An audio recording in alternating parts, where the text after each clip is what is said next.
Hi, I'm Nicholeen Peck, and I teach all about family relationships and good communication all through the lens of the principle self-government. In this video, I'm answering the question, what does it mean to honor your parents?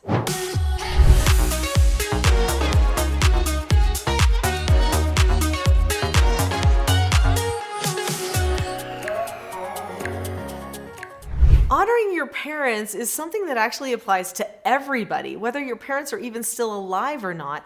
Do you honor their name, and what does that even look like? So we're going to talk about the parent-child role through the different phases of life and what it means to honor parents. We're going to understand honoring so that we can better do it in our relationships. When parents are honored, actually everyone is more productive and functional. So if you want a functional family, then you're looking in the right place. Webster's 1828 dictionary, which is one of my favorite books to look for words in, actually defines honor as to revere or to respect. When a person honors someone, they have a sense of duty toward that person. Webster also says that when you honor someone, then you entertain exalted thoughts about that person. So when you are honoring someone, this is something that happens on the inside. I know that when we watch movies about different kingdoms and stuff, we see people bowing low and, bowing over to people, and that is an outward display of honoring. But all of those outward displays should be signs of something that's on the inside. That you would want to give service, that you would feel a sense of duty for another person. That's really what it means to honor someone. Now, this looks different for different ages. A little toddler, when they honor their mother or their father, they're going to come to them and give hugs and cuddle with them when they feel afraid, because they are honoring that that's their protector, that's their nurturer, that's someone who is giving them care at the time, and they're going to honor that role in their lives. Also, when a parent honors a child, they're going to be doing teaching and helping and comforting when the child is little like that. Now, as the child grows and they become, say, a teenager, then at that point, the honoring looks a little bit different, doesn't it? Still, we're going to come to our parent for some of those comfort things sometimes, but usually the focus now is going to be on helping out. Well, now I have more skills. I can do more to serve my parents. I can do more to serve the family. And so now I'm going to see what needs to be done and do it without even being asked. That would be honoring them. Also, following their values and the morals and the cultural things that are in your home would be honoring your parents as well. So this is a different look then for honoring. So when you are older and you're an adult and you don't live under your parents' roof anymore, and you are off on your own, living your own life, then the honoring looks different. It looks like they're a person that you turn to tell things in your life. You talk to them about stuff that's exciting to you. You maintain a connection. You might ask them for advice. They might give advice here and there, but it's a little bit more like a friendship, and you honor them in that way. You don't expect things from them when you're an adult. You don't expect for them to pay for you when you go out to dinner anymore. No, that's not honoring them. I love my daughter. Even if she has no money, she would never expect for us to pay for her for something. We go somewhere and she automatically is going to pay. And then my husband will say, "Oh, I'll pay for that for you."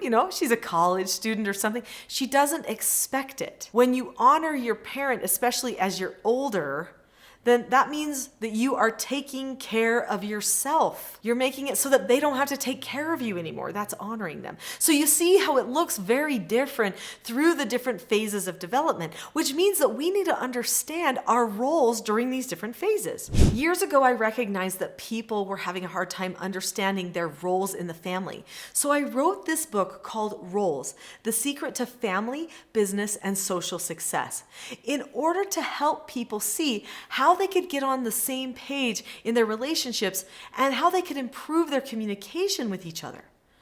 If you don't understand your role, you're going to have a hard time honoring anyone. I'm going to talk about how to better honor your parents no matter which phase of development you might be in. I'm also going to be talking about how to help your children honor you if you happen to be the parent. But before I get to that, click that subscribe button. There are a lot of great videos on this channel that relate to improving your relationships. You're not going to want to miss them, so subscribe now. The number one thing that you can do to honor your parents is establish a really good connection. This means that you have to be bonded together. You need to look at each other on a regular basis. You need to have conversations with each other on a regular basis. So you need to have time to talk to that other person. Now, maybe they're not a big talker. Even if you just sit in the room with them, acknowledge them, value them, they will feel that. Just looking in a person's eyes shows them how much you care about them and you value them. So you're going to want to definitely deliberately connect to your parents, even if there may be a bad moment that's going on or just previously happened where they kind of got angry or something. Still look at them with a loving heart. Remember that honoring is a condition of heart.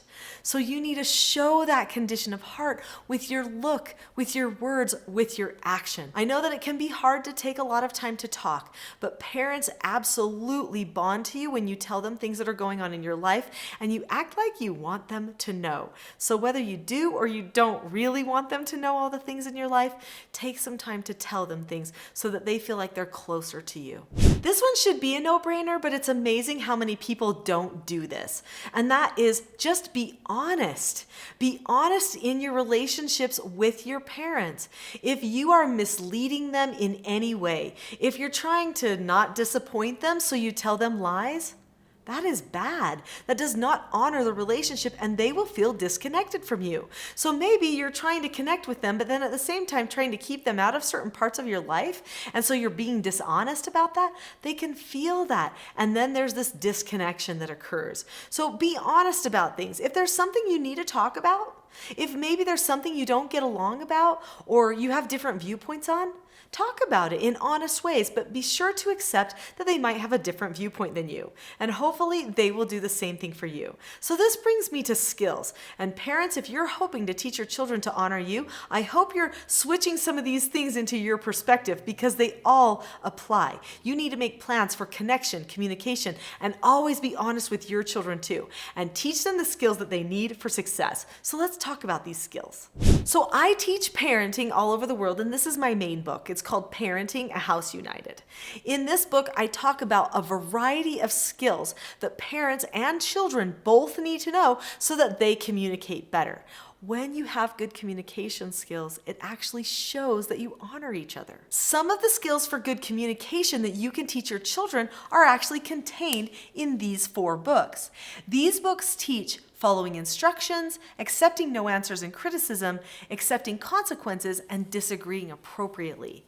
Even adults need to learn how to disagree appropriately. If you can't disagree in a way where people still feel understood and they feel safe, then you might need a skill for it.